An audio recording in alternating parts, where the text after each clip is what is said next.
Today we are doing another book review, and I just want to start off this book review by saying that I do regret not having more book reviews on this channel.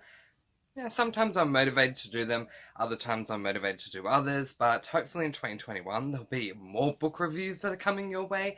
But today we are reviewing a book that doesn't really receive a lot of attention at all on BookTube, and that book is Revenge Wears Prada by Lauren Weisberger. This is an adult contemporary book. If you have not seen my reviews before, with my reviews, I start off with a spoiler-free section telling you 3 pros and 3 cons about the book in a spoiler-free way to help you determine if this is the right book for you, and then we go into the spoiler version where I get to rant or rave until my heart is content about the book in a spoilery way. Before we begin this one, I wanted to hold up the original book, The Devil Wears Prada. If you have not read this book or seen the film, the basic premise of book 1 is that we are following a girl by the name of Andrea Sachs, who ends up getting a job working as an assistant at a very well-known fashion magazine by the name of Runway, and she works for the big head honcho of Runway, Miranda Priestley. Miranda is a tyrant of a boss, and hence the name The Devil Wears Prada. Miranda is just the type of boss that is, oh my goodness, she comes up with the most demanding things for her assistants to do. I read it about 4 months ago, and then somewhere along the line I was just looking up in Google, wouldn't it be nice if there was a second book in the series? Turns out there is! So I've just come off reading this book and it was an absolute delight to read. So we're going to go into discussing my thoughts and feelings on this book. Now, even though I am going into a spoiler-free section here, I'm going into this spoiler-free section under the assumption that you've read The Devil Wears Prada. Onto my spoiler-free section. So let's start off with a basic premise. First of all, a spoiler-free premise. So this book picks up 10 years after the conclusion of The Devil Wears Prada, and we come back into this world to find that Andrea is getting married to a new guy that we haven't met before. We then experience this book through the dual perspective of then and now, where we have some chapters that are showing Andrea as she is right now in this moment in present day, and then we have other chapters where we're going back to the past, showing us what's happened in the past 10 years and how she has gotten here. Andrea is currently working with Emily Charlton. Now, if you remember in this book, or even in the film, that Miranda's first assistant is Emily, and Andrea and Emily didn't get along that well in this book. But in this book, they're besties. How? Why? Reasons. It's explained. It's really, really good. So Emily no longer works at Runway. They decide to open their own company where they are running their own magazine wedding company. Enter Miranda Priestley to try and muck things up. It's a lot of fun. If you enjoyed this book, I highly recommend reading Revenge Wears Prada. Okay, I'll start off with a con. A spoiler-free con. Miranda Priestley is not prominently featured in this book. While she is there, and while she does make appearances, she's not prominently featured throughout this book. In fact, it takes a very long time for her first appearance in this book. I think it's about a third of the way through. So if you were thinking of going into this book for Miranda, know that going in. She's not very prominently displayed. We are more following Andrea and Emily. My second con for this book is that there is a little bit of a lull towards the end of the third quarter and the beginning of the final quarter, where it just felt to me like it was dragging a little bit and I was waiting for the climax. I don't know if this was for filler or, add extra pages or what reason. I'll give you one more. I was going to say I have no more cons, but I'll give you one more. The climax of this book felt like a knife to the gut to read. If you want a jaw-dropping moment that feels like a knife to the gut, hooray! You're gonna get that with this book. But when I read the climax, I was just like, what? What are you doing? It is potentially a con. My first spoiler-free pro for this book is just how enticing it is to read. It's such a page-turner. I went into this book really... It had been 4 months since I'd read this one, and I had become very much aware that there weren't a lot of reviews on this book in BookTube. Like, it's really an unpopular book for people to review. So I went in thinking, oh gosh, I have no idea how this book is going to go.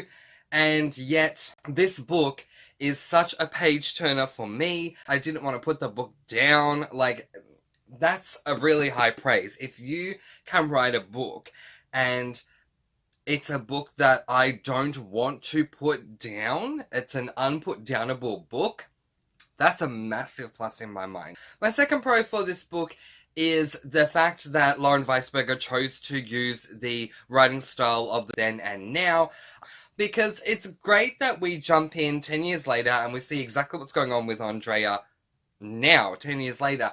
But I also appreciate that Lauren Weisberger didn't summarize how Andy got to where she is 10 years later in a paragraph or a page. She had actually took her time to go back in the past and show us this is what happened ever since Andrea left Miranda. My third and final pro for this book is, again, I'm going to say the climax, because I really feel that the climax is going to be 100% subjective in as far as how you will take it emotionally, because it could really go either way. While it was an absolute stab to the gut, knife to the gut to read and just jaw-dropping, when a book provokes emotion in me, it gets the highest of praise. Unless that emotion is directed towards the author because they've done something that incredibly upsets me, that's a different story. But 9 times out of 10, if a book provokes emotion in me, it's a good read. Where if a book doesn't provoke any emotion in me, and I don't feel like I care 1 ounce of the book, then to me, that's not a good read. It hurt. It hurt me a lot what she did with the climax. But I appreciate what Lauren Weisberger did because of the emotion that it provoked from me, if that makes sense. I'm now going to go into the spoiler version. So if you have not read this book and you intend to do so and you don't want to be spoiled, hit the watch later button. I have thoughts, I have feelings, I can't wait to share them with you, so let's go into them right now. Spoiler time for Revenge Wears Prada, and boy is there a lot for me to say. Okay, so starting off with the very beginning of the book, where we're jumping right into where Andrea is 10 years later. She's about to get married to this Max guy, and I was really confused. One thing that I didn't do that I wish that I had going into this book is I wish that I reread this book, because there was a bit of confusion on my part with who the characters were. While I know who Emily Charlton is, obviously, and I know who Miranda Priestley is, with Max, for some reason I thought Max was the name of the boyfriend that she has in this book. So part of that reasoning is because the name of the boyfriend that Andrea has in the Devil Wears Prada book and the name of the boyfriend that Andrea has in the Devil Wears Prada movie are 2 completely different names. So in the movie, his name is Nate. In the book, his name is Alex. So she's getting married to this guy named Max, and I'm picturing Nate from the film going, oh my god, they're getting married. And then the more I'm reading it, I'm going, hang on, wait. Rich guy, snobbish mother. This doesn't sound like him. This is a whole new guy, because when Andrea came back home after the whole stint that she pulled in Paris, certainly in this book it's explained that they do get back together, but then they kind of just fall apart. Let's go back and talk about Emily and how Emily Charlton and Andrea Sachs got reacquainted. This scene, oh my gosh, hallmark moment for Mr. Francy. One day, many years after Andrea has left Runway, she ends up taking a cooking class, only to notice that Emily Charlton is there. And the teacher, who knows nothing of their history, ends up putting them together to cook a meal, and everything just comes out. And finally, Emily spills the beans on what happened with her at Runway. Miranda just walked up to her and basically said, don't bother coming back tomorrow. In fact, don't bother coming back in at all. And she was just fired. According to Emily, for no reason at all. She was just fired, which shocked Andrea, and it shocked me too. Say what you want about Emily in book 1 or film 1, but Emily was a more than competent assistant. She was amazing at her job. It makes no sense why Miranda would just out of the blue fire her. Oh my god, what employer in their right mind would fire an assistant as good as Emily Charlton? It makes no sense at all. Emily, if anything, seems to loathe Miranda more than Andrea does. So, you know, they're having a great time with that. And they become the best of friends. And I just think this is just really beautiful. And then that's when they, Emily, I believe, comes up with the idea to do the wedding magazine the business that they run.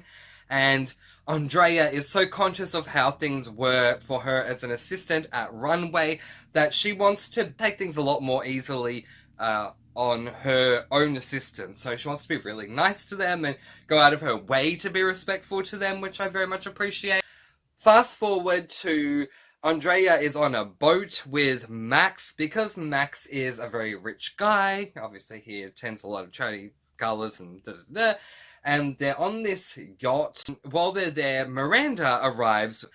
And so Andrea is getting really, really worried. And Miranda doesn't even seem to notice her, which I get that it's been 10 years.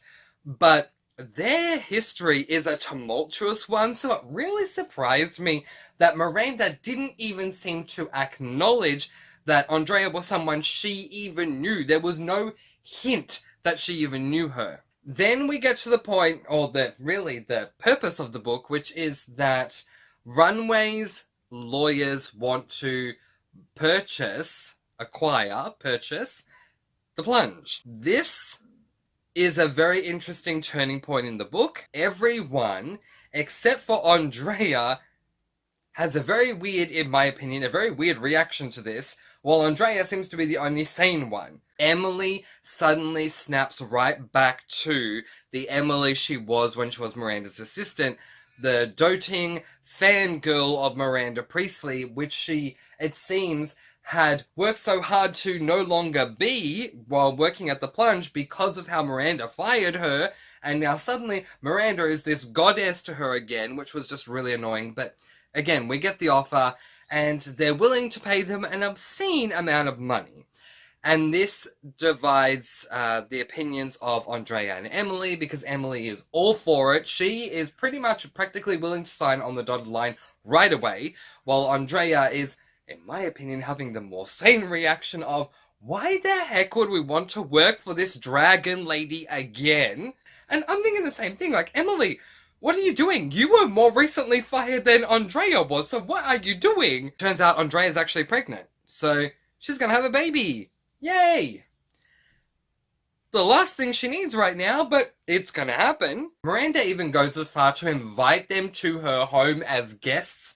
And, oh my gosh, we have the best scene where Emily and Andrea are sitting down to dinner with Miranda, having dinner, and the assistant comes in with the mock copy of the book, just like Andrea did, where she has to put the coat in the closet and put the book next to the flowers. They're watching the assistant do this, and Andrea's feeling so bad, thinking that she just wants to hug this little girl, because obviously we have that moment where Miranda, Emily, and Andrea see her, and of course you're not meant to be seen, as Emily says to Andrea in book 1. Whatever you do, make sure you are not seen. You are not there. You are invisible. So Andrea feels horrible that they're seeing her, and she wants to give her a hug. So you can tell that Miranda's doing everything she can to acquire this company and trying to sweeten the deal. But right before she and Emily leave Miranda's home, Miranda's making the point that when she's hugging Andrea and to say goodbye, no, yes, it was lovely to have you in my home. She then quickly says, and you will sign this no matter what, because, yeah, if you know what's good for you, you're going to sign the line right now kind of thing. Very nice. So Andrea basically says to Emily, we will discuss this once I've given birth, and then that turns into, we'll discuss it once I come back from maternity leave. And Andrea becomes more and more convinced that she is not going to sign this clause because Miranda has made the point several times about ideas that her and Emily have had. Oh, no, no, no, we're not going to do that. No, I have much better ideas, and that's all. And of course, Andrea is saying, of all the things, I don't want to work for her anyway, but now she's going to be the one that has to approve the ideas for my magazine. This is not going to happen. And then we come to find out the gut-wrenching moment, the knife in the gut moment. I'm sorry to get emotional, but oh my god. Emily signs the contract. I'm sorry that I'm yelling. This is how heated it got me. Emily signed the contract behind Andy's back, and so did Andy's husband. What the heck? So, eventually, Andy ends up selling off her share of the plunge. She wants nothing to do with Emily anymore. She wants nothing to do with Max. She gets divorced from him, goes off and does her own thing. And eventually Alex shows up at her new job, and they end up getting back together, which is a beautiful happily ever after for me. He was seeing someone, he was going to get married to her, but that didn't work out, and I love that because I love Alex. He's such a great boyfriend to her. So I'm glad that they end up back together. All in all, I gave this book 4 stars. I love this book. Lauren Weisberger, if you're listening, I want a book 3. I do. I really, really do. So I highly recommend you read this book. If you love this book or if you love this film, you will love this book. And I'm going to leave that there and let you guys go. Peace, blessings, and so much love. I post videos every Tuesday, Thursday, Saturday, and Sunday, and I'll see you again soon. Mwah. Thank you so much for watching, and happy reading!